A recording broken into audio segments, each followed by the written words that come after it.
Imagine you have the most advanced smartphone ever created. It connects to satellites in low Earth orbit, runs complex AI, and, it processes billions of calculations in a fraction of a second. Right, an absolute modern engineering marvel. Exactly. But it completely stops working if you pinch one specific millimeter-wide wire at the base of the device. Just one little squeeze, and the whole magnificent machine just goes dark. And, that disparity right there between the complexity of our global systems and the simplicity of their physical weaknesses is just one of the most vital concepts to understand today. Yeah, totally. All of that brilliant, invisible, cloud-based technology can be rendered entirely useless by a single physical bottleneck. Okay, let's unpack this. Today, we are taking a deep dive into a stack of geopolitical research, defense analyses, maritime tracking data, supply chain reports. The works. It's a lot of data. Yep, it is. And I'm your host. And with me is our resident expert. And our mission today is to extract the most important nuggets of insight from these sources. We want to give you, the listener, a shortcut to understanding a central paradox of our modern world. Yeah, because in an era of, surveillance satellites and cyber warfare and hypersonic weapons, it's really easy for you to assume that physical geography just doesn't matter anymore. Right, like the map feels totally obsolete. Exactly. But the exact opposite is true. We are going to explore why a handful of very narrow waterways dictate international trade, military operations, and really the entire balance of global power. Okay, so let's get into it. When we synthesize the global strategy from these defense and economic analyses, we hit this core concept of a strategic choke point, right? Yes, a strategic choke point. So a choke point is essentially a narrow geographical passage, like a strait, a canal, or a gap through which a massive proportion of commercial shipping or naval traffic absolutely has to pass. Because there's no other way around. Exactly. The alternative routes are either non-existent or they introduce prohibitive distances and massive costs to the journey. But we need to anchor this to why you, the listener, should actually care about a narrow stretch of salt water halfway across the globe. Which is a very fair question. Right. And the supply chain data makes the stakes incredibly clear here. Over 80% of world trade by volume travels by sea. 80%. That is huge. Right. So the clothes you are wearing right now, the screen you're looking at, the components inside your car, the energy powering your home, all of it relies on these specific geographical bottlenecks remaining open. And this reality has birthed what foreign policy analysts actually refer to as the new Great Game. The Great Game. That sounds very 19th century. It is. Historically, the phrase described the 19th century rivalry between the British and Russian empires, maneuvering across the mountains of Central Asia to control trade caravans and mountain passes. But today's Great Game focuses on maritime gateways. So instead of cavalry, nations deploy aircraft carriers, nuclear submarines, and long-range radar. Because the core objective is seeking influence over the pathways that literally carry the global economy. Spot on. So let's move from the abstract idea of a choke points to the immediate, tangible mechanics of how this actually impacts our daily lives. When these choke points get squeezed, the ripple effect moves incredibly fast. It's almost instantaneous. Yeah. And the Strait of Hormuz in the Middle East is the prime example of this immediate impact, right? Oh, absolutely. Hormuz is, without a doubt, the most critical energy choke point on the planet. Wow. Yeah, it connects the Persian Gulf directly with the Arabian Sea. And roughly 1/5 of global petroleum consumption passes through this one corridor. 1/5 of the whole world's petroleum. Exactly. For Gulf producers like Saudi Arabia, Iraq, Kuwait, Qatar, the UAE, this is their foundational gateway to international markets. Okay, let me stop and look at the physical map of Hormuz here in our sources. The waterway itself is narrow, but the actual shipping lanes inside it are even smaller, right? That's the crazy part. The inbound and outbound shipping lanes are each only 2 miles wide. 2 miles, that is nothing. It's nothing. And that physical constraint is what makes the geography so vulnerable.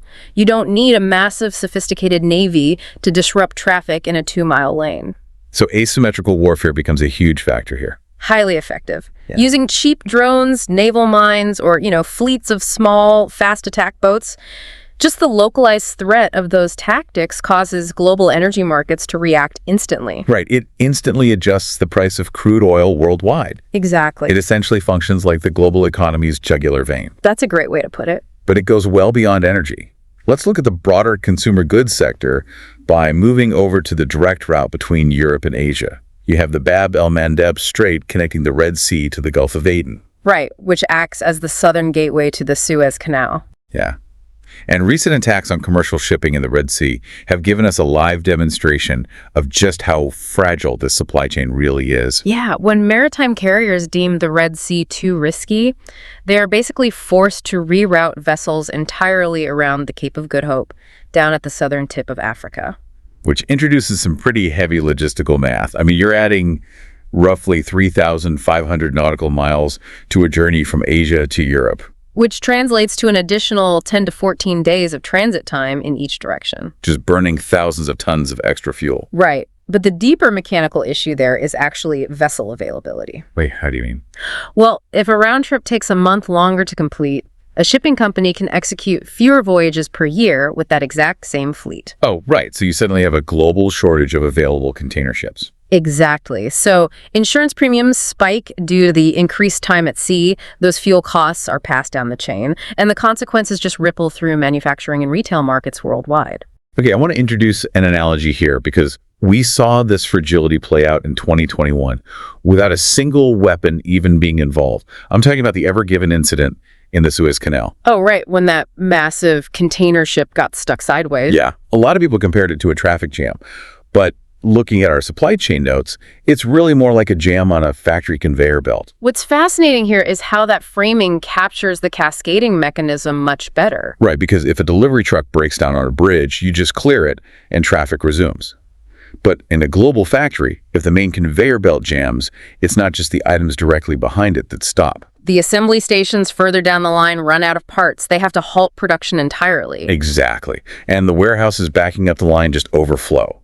So when the Ever Given finally got unstuck, all those delayed ships arrived at European ports at the exact same time. Just completely overwhelming the unloading docks and creating these massive secondary bottlenecks. And the economic impact of that single-stranded ship was measured in the billions of dollars. Billions. It serves as this really visceral reminder to defense analysts and economic planners that a non-military accident at a strategic choke point still carries worldwide consequences. Right, so if an accidental delay in the Suez costs billions, what happens when a nation's entire economic survival relies on a waterway they don't even control? Now that is a huge question. Yeah, and this brings us to a fascinating shift in the sources from accidental disruptions to intentional structural vulnerabilities, specifically regarding China and the Malacca Strait. Right. So the Malacca Strait sits between Malaysia, Singapore, and Indonesia, linking the Indian Ocean with the Pacific Ocean. Okay. It is just a phenomenal hub of activity. But for China, it represents both incredible economic opportunity and a profound strategic vulnerability. Because a massive share of Chinese energy imports and manufacturing exports must travel through this specific corridor. Exactly. Chinese strategists openly refer to this dependency as the Malacca dilemma. Okay, let me push back on this a bit, though, and admit some confusion. I'm looking at the sheer scale of the Chinese economy. If Beijing is this massive global power, why are they trapped by water at all? We have cargo planes, we have high-speed rail. Why not just build a massive freight train network across Asia and bypass the ocean entirely? I mean, logically that makes sense, but the physics and economics of maritime shipping make overland alternatives almost irrelevant for that sheer volume of trade. Wait, really? Irrelevant. Pretty much. Yeah. A single modern ultra-large container ship can carry over 20,000 containers. 20,000, wow. Yeah. To move that same cargo over land, you would need to run dozens of massive, miles-long freight trains every single day just to match the capacity of one ship. That is wild. The fuel efficiency of moving heavy cargo across low-friction water is mathematically unbeatable. So great powers are basically tied to the sea by the laws of physics. Which means the Malacca dilemma is a permanent geographic reality for them. Exactly. Are there massive infrastructure projects, basically an attempt at geographic bypass surgery then? If we connect this to the bigger picture, that is exactly the mechanism driving their foreign policy. Oh, I see. Beijing's Belt and Road Initiative is deeply connected to outmaneuvering the Malacca Strait. They finance overland pipelines stretching from the Indian Ocean through Myanmar or Pakistan directly into Western China. Right, trying to skip the strait entirely. Yeah. They invest heavily in deep water ports in allied nations to secure supply lines before they ever reach Malacca. They are attempting to engineer their way out of a geographical trap. And naturally, nations like India, who are positioned directly adjacent to these new Indian Ocean transit routes, view these developments as highly significant to their own national security. Oh, absolutely. They're watching very closely. Now, while we are looking at Asian geography, our sources highlight the Taiwan Strait as a brilliant example of a dual-purpose choke point. Yes, few waterways combine vital daily commerce with high-stakes geopolitics quite as dramatically as the Taiwan Strait. Right. It serves as one of the busiest, most essential shipping corridors for everyday goods traveling between Northeast Asia and the rest of the world. Simultaneously, it sits at the center of a highly sensitive and complex geopolitical dispute. And looking purely at the strategic facts from our research, the stakes go way beyond the actual cargo passing through the water. Oh, definitely. Taiwan is geographically central to global semiconductor manufacturing. Right. They produce the advanced microscopic chips required for everything from your refrigerator to, military targeting systems. Yeah, the mechanics of a disruption there would be comprehensive. A physical blockade wouldn't just require a wall of naval ships. Really? Why not? Well, the mere declaration of a contested zone causes commercial maritime insurance rates to skyrocket to the point where major carriers just simply refuse to enter the area. Oh, wow. So they just avoid it completely. Exactly. A disruption in the Taiwan Strait would paralyze downstream industries globally, halting automotive manufacturing lines in Europe and delaying consumer electronics worldwide. So the concentration of vital manufacturing adjacent to a contested waterway really makes it a unique geographic flashpoint. It really does. Okay, here is where it gets really interesting in the research. We've mapped out human conflict, geopolitical rivalries, nations engineering bypasses to outmaneuver rivals. But what happens when the physical map itself decides to change the rules of the game? That is the new frontier. Yeah. Our sources outline a shift where the adversary isn't necessarily another nation-state. The adversary is nature. Yeah, environmental change has fully graduated from an ecological discussion to become a primary frontline strategic factor for military and economic planners globally. I want to look across the Atlantic for a second to the Panama Canal. This is a century-old engineering marvel that connected the Atlantic and Pacific. Right, drastically cutting down shipping distances so you didn't have to sail entirely around South America. Exactly. But today, it is facing a serious threat from climate-driven water shortages. Yeah. And I have to admit a gap in my own understanding here. Yeah. It connects two massive oceans. Why does a lack of rain shut down a sea level connection? Well, the Panama Canal isn't just a sea level ditch dug through the dirt. It's not. No, it operates as a complex water elevator traversing a mountainous spine.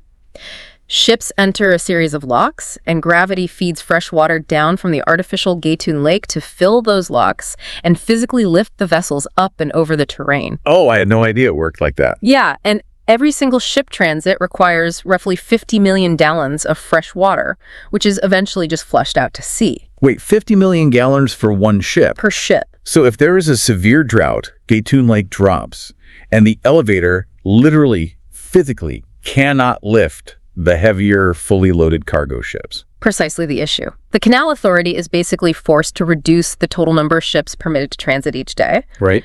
And they have to restrict the maximum weight of the cargo on those ships so they sit higher in the water. That is wild. We see governments spending billions developing stealth submarines and hypersonic missiles to protect global trade, and yet a localized drought effectively restricts one of the most critical arteries of commerce in the Western Hemisphere. It really highlights the fragility of it all. And the physical environment altering the playing field is happening even more dramatically at the top of the globe, up in the Arctic. Oh, the Arctic is a huge area of focus right now. Yeah, as global temperatures rise and the sea ice retreats, the ice is actually melting away to reveal brand new, significantly shorter shipping routes directly between Europe and Asia. Right. The northern sea route across the Arctic has the potential to shave thousands of miles off a journey compared to the traditional route through the Suez Canal. That's a massive shortcut. It is. And from a military and resource standpoint, the Arctic offers significant strategic advantages.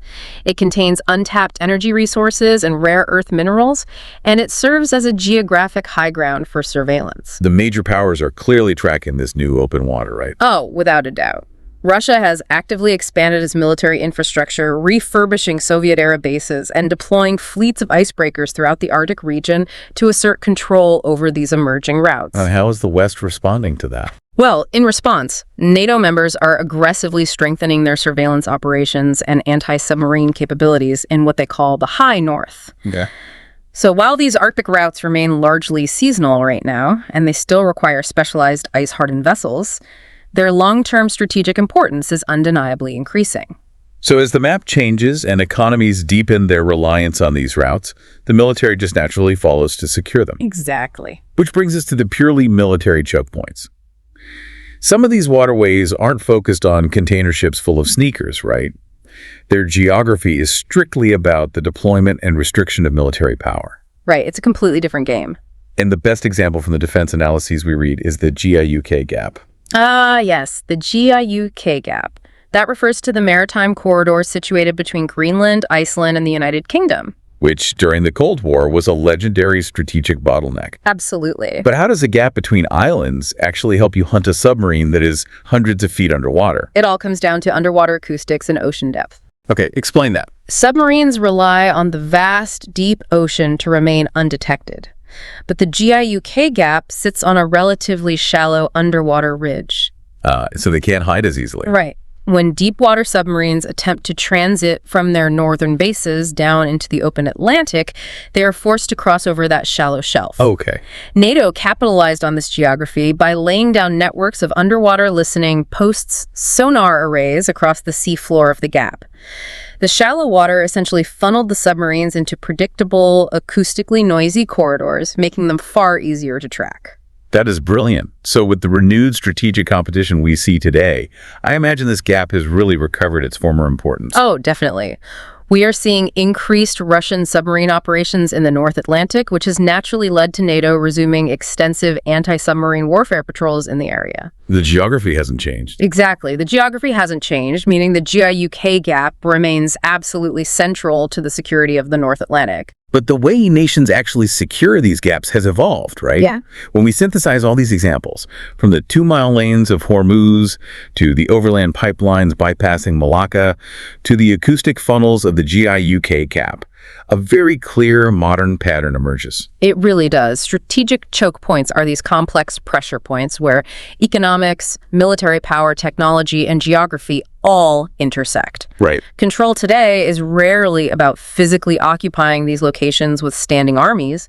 Influence is exercised through a highly integrated network of capabilities. So it's multidimensional. Exactly. Nations secure access to these routes using maritime patrol aircraft flying overhead.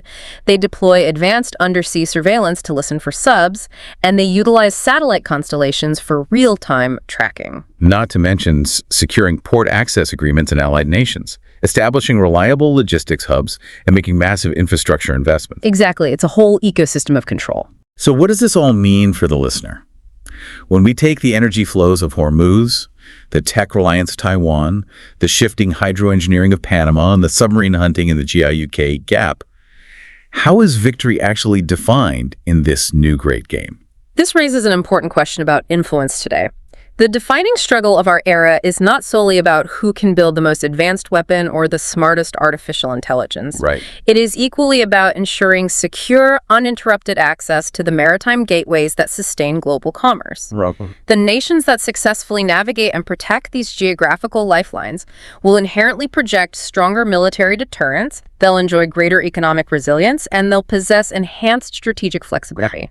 And conversely, failing to account for this physical geography leaves a nation exposed to catastrophic vulnerabilities. Exactly. To bring this all together for you listening, we started by looking at how vulnerable an advanced smartphone is to a single physical pinch, right? We mapped that concept onto the globe, traveling from the vital energy arteries of the Strait of Hormuz to the incredibly tense, tech-heavy waters of the Taiwan Strait. It's all connected. Yeah. And we explored how nature itself is redrawing the board from the freshwater locks of the Panama Canal to the newly contested waters of the Arctic. And finally, we investigated the military acoustics of the GIUK Gap, where the game of submarine cat and mouse relies entirely on the shape of the ocean floor. The overarching lesson from all these sources is that the new great game is unfolding every single day across the world's oceans. It really is. Understanding these specific strategic choke points is just essential to understanding the mechanical foundation of modern geopolitics. It connects right back to your daily routine. Every time you order a consumer electronic device online, or fill your car with gas, or watch global diplomacy unfold on the news, you are witnessing the direct, tangible effects of these strategic maritime gateways. You really are. Based on what we've unpacked today, from the defense and economic analyses, I want to leave you with a final thought to mull over. We've learned that a nation's entire economy and security can be strangled simply by altering port access, utilizing environmental changes, or hovering a fleet near a vital strait. Without necessarily firing a single shot. Exactly. As the data shows, adversaries can exploit these choke points without firing a weapon. So if a nation can utterly defeat a rival just by squeezing that geographic wire without ever pulling a trigger, will the traditional historical concept of a formal declaration of war soon become entirely obsolete? Something to think about the next time you look at a map. Keep learning, keep questioning, and we'll catch you on the next deep dive. Thank you for joining us on this Strategic Vanguard podcast. If you found value in this analysis, don't forget to like, share, and subscribe to our channel. We bring you fresh podcasts every Monday here on YouTube and Rumble, and you can also catch the audio versions on Spotify and Amazon Music. Just search for Strategic Vanguard Podcast. For more insights, articles, and discussions, subscribe to our blog at strategicvanguard.com. Your support helps us grow and bring you more in-depth analysis on defense, geopolitics, and strategy. Until next time, stay informed, stay strategic.